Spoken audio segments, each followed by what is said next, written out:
Hi everyone, my name is Ainsley and welcome to the Small Fry Workshop.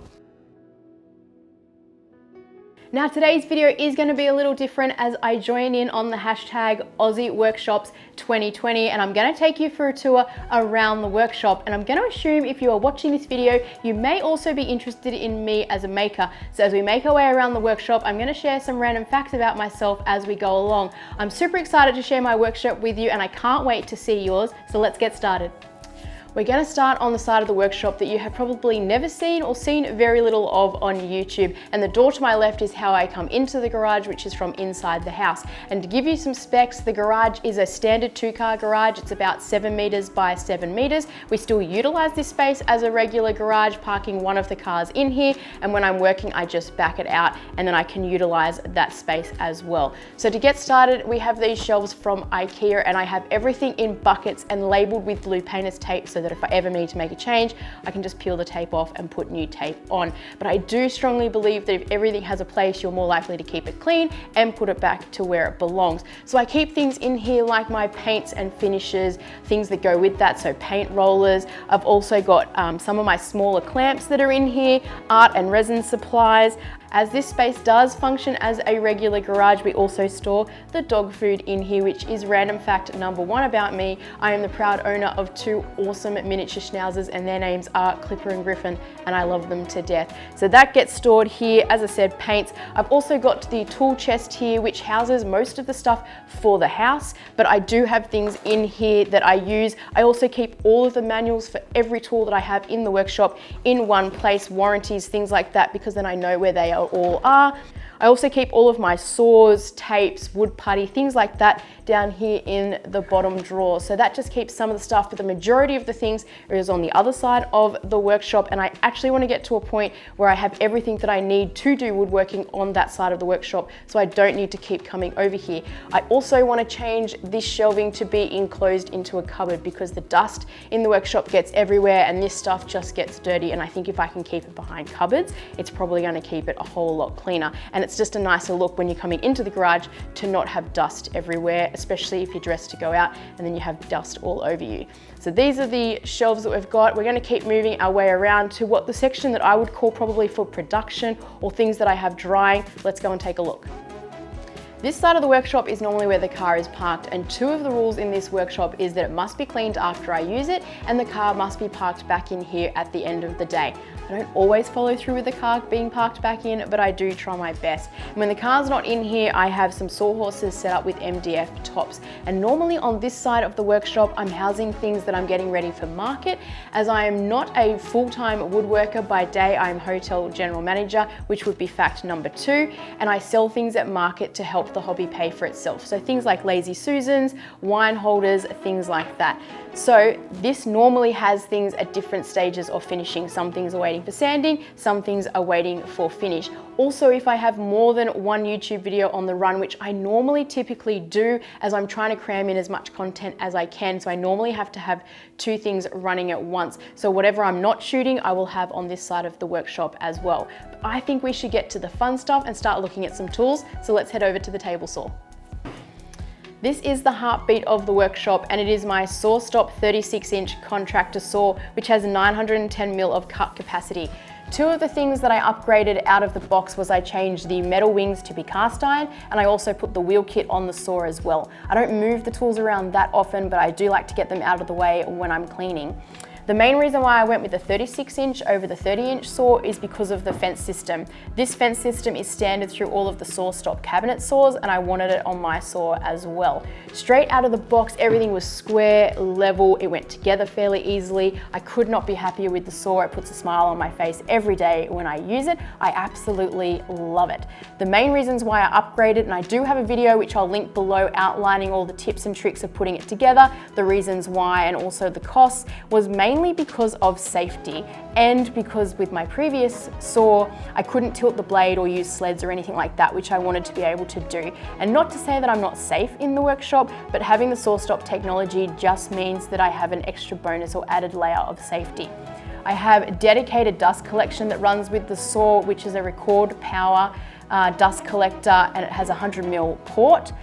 And we probably should keep moving around the workshop, but before that, I'll give you another fact. If you've noticed the hat that I am wearing, I am a die-hard LA Clippers basketball fan. I tried not to miss a game. We've had a rough season this season and we should have done better than we did, but we'll be back next year. But let's keep moving around the workshop. Before we keep moving around, I should quickly point out this is where I keep all of my clamps. I made this clamp rack years ago. It's nothing special. I quickly knocked it together and screwed it to the wall. All of the clamps hang up here and my T and slash clamps sit down here as well. These are all the clamps that I have in the workshop, which is not that many, but it gets me by and does what I need it to do. Let's get over to the miter saw station. This is the miter saw station, and if you've been watching my videos for a while, you would have seen a ton of this in my shots. I recently did paint the workbench though, and that was mainly so that it was more visual appealing for you guys and a little bit more fun for me to look at. But we're gonna work our way from this side across, and we're gonna start on the outside. This is how the tools on the miter saw station get their power. So all the cords come out of the back and they route around into these boards here. And the main advantage of having the system like this is that when I want to move the miter saw station, because it's on wheels out of the way for cleaning or anything like that, I only have to unplug this one guy here at the end, which is the power coming in, and I have everything that can be moved. So the power comes in through here from the wall and it powers all of the different tools. And I'm not worried about the system being overloaded or anything like that, because there's only me in the workshop and I'm only ever using one tool at a time. So even though it looks like there's a lot of power, the drawer on the board is only ever one tool at once. I also keep all of my batteries here and up on the back there next to the drill press where I'm charging all of my batteries. So I have one place to come and they're always having a battery on charge. Let's keep moving. This is my drill press, which is just the stock standard Ryobi drill press. It's nothing special. I don't use it that often, but it is really handy to have when I need it, especially when I'm getting things ready for market and I need to drill quite a number of holes. It's straight, it does what it needs to do. As I said, it's nothing special, but it's handy to have. For anyone that has watched the video of me making this workbench will know that these drawers used to never be here. This used to have a pull-out router table and I just found that I didn't use it that often. Now that I use the Ryobi palm router, I use it all the time. I just didn't find a need for the router table. So recently I replaced these with 2 drawers and these have been super handy. I don't know if I want 2 big drawers to stay. I'm having a thought about the fact that I probably should put some supports through here and create 2 sets of drawers, because although it's really handy to have them deep to store things like my glue, I don't know if that's the best use of space. But in this drawer, I keep things like my palm router, bulk glue, I have my drills in here as well, things for the table saw, so some jigs and things like that. All of my super glue and glue bottles stay in here as well. I also have new hole saws from Sutton. These guys are awesome. I haven't used these before, but I used them on a recent project. They cut like butter and they are so handy and they don't rip your wrists like previous ones. So they are really cool. I'm loving those, but I have all of that. And then in the bottom drawer, I have things like my larger tools. So things like my Ryobi brad nailer is in here, angle grinder, my circular saw is also in here that I use for when I'm cutting down the sheet goods that I can't cut on the table saw, and also my circle cutting jig with my big Triton router attached to it. I use that circle cutting jig all the time and it is made from scrap wood from a video that I followed for April Wilkinson, but I absolutely love it. But most of the time I'm using the palm router. This I think might actually be my favorite tool in the workshop, or the tool that you don't think you're going to use, but I use it almost every project and absolutely love it. So that's what I do. I keep my larger tools down here and my other stuff in the top drawer. And again, I like drawers because it just keeps the dust off the tools and keeps everything much cleaner. This is my Makita sliding miter saw and I got it from Bunnings. I can't remember the model number, but it's the stock standard one. And when I was first starting out in woodworking, I didn't know what brand I should go with. But one of the jobs my mum had early on in her life was a Makita sales rep. And growing up, we had a lot of Makita tools in the house. So I thought and knew that they were a good brand, which is why I went with them and why I also chose this saw. The other reason why I chose it is because it goes to a 60-degree angle, and a lot of the saws these days only go to 45, and I use the 60 a fair amount and it's handy. When I want to convert the saw to use one of those, I can pull out this wing here and I can take off the dust shroud and move the saw around. I don't have any dedicated dust collection for the saw. It just goes into the dust box and then I vacuum that out every so often. The other main reason why I wanted to build this station is for the wings to have the support for the tool, or the support for the material, because it just makes the cuts more accurate. And I could install the T-track system here with a stop block to get repeatable cuts, which is also really handy, and it just makes everything more quick and efficient. But really happy with the saw. It stays square unless I move it, and then I have to move it back to square. It has positive stops at 0 and 45 degrees, which is really handy, and they're fairly accurate. So really happy with the saw. The only thing I don't love about it is the measurement from the front to the back is really long, and for years I had this dead space at the back. But as we move around, I'll show you what I've done with that dead space, which made it much more useful, and now I don't mind the measurement of the saw. But that's a video that's just come out, so we'll keep moving along and then I'll show you what I've got around the back of the saw. The next tool I want to show you is the jet thicknesser, which is the JWP12 model. And one of the coolest things about this workstation is that it is on drawer runners, which makes it really easy to get out and handy to store away. I have this little support guide that I made up, which goes under the end of it just to support the thicknesser when it's fully extended. And I also have this piece of string that hangs out here so that when I have the dust collection hose coming out of the end, I actually hang it up off the miter saw here, and it keeps the hose up out of the way as the timber comes through. Because one of the things I don't like about this thicknesser is that the dust port is in the middle, and so as the timber is coming through, if you don't have it up and out of the way, it'll actually pull the dust collector or the dust hose out of where it should be. So that's actually really annoying. It currently runs 2 straight blades in it, and one of the things that I'm tossing up at the moment as to whether or not I upgrade this guy with a helical head, or if I sell this one and upgrade to one with a helical head standard in it. But I want to upgrade to the helical head sooner rather than later, so it's just a matter of which way I go. The main reason is because of the cut quality on the timber coming through, and also reduce the noise in the workshop. When I'm running the thicknesser, I'm running it for at least 40 minutes to an hour at any one time, and I want to try and reduce the noise for the neighbors wherever I can.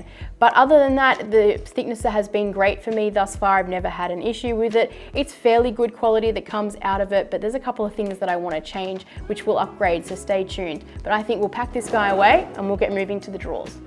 Before I move to the big drawers over here, I probably should talk about these drawers up here in the miter saw station, because I use them all the time. They get opened 1,000 times a day. And I have recently, when I went to go and paint the workshop, I've added some things in here, so we should quickly run through them. In this drawer here, I've got things like my Craig setup. I have got drill bits, I've got knives, I've got scissors, spirit levels, pencils, all the things that you just grab throughout the whole project that is found in this drawer here. This little guy here carries my tape measures, which is really handy. That's a new addition and I'm loving it being there. This one here is fixed because this panel comes out when I am moving the miter saw around. And the last drawer here, which I also added in recently, has got some Ryobi drill bits that I get out all of the time, and also some squares, and my dust masks get fitted in there or stored in there as well. So really handy to have these, especially when I'm marking up. I'm often doing things up here on this bench. So to be able to grab things along the way, really handy. But let's have a look at these drawers here. One of the last things on the miter saw station are these 3 drawers, and each drawer is dedicated to a particular tool. In the top, I have the jigsaw and all of its things that go with it. I also have all of my drill bits at the back, and then the second drawer down is my sander with all of the sandpaper, and the bottom drawer is router and everything that has to do with it. Again, it's really handy having a dedicated drawer for each tool, so that if I need something for that tool, I know going to that drawer, I'm going to find it. And again, if everything has a home, I'm more likely to put it away and the shop stays a whole lot cleaner.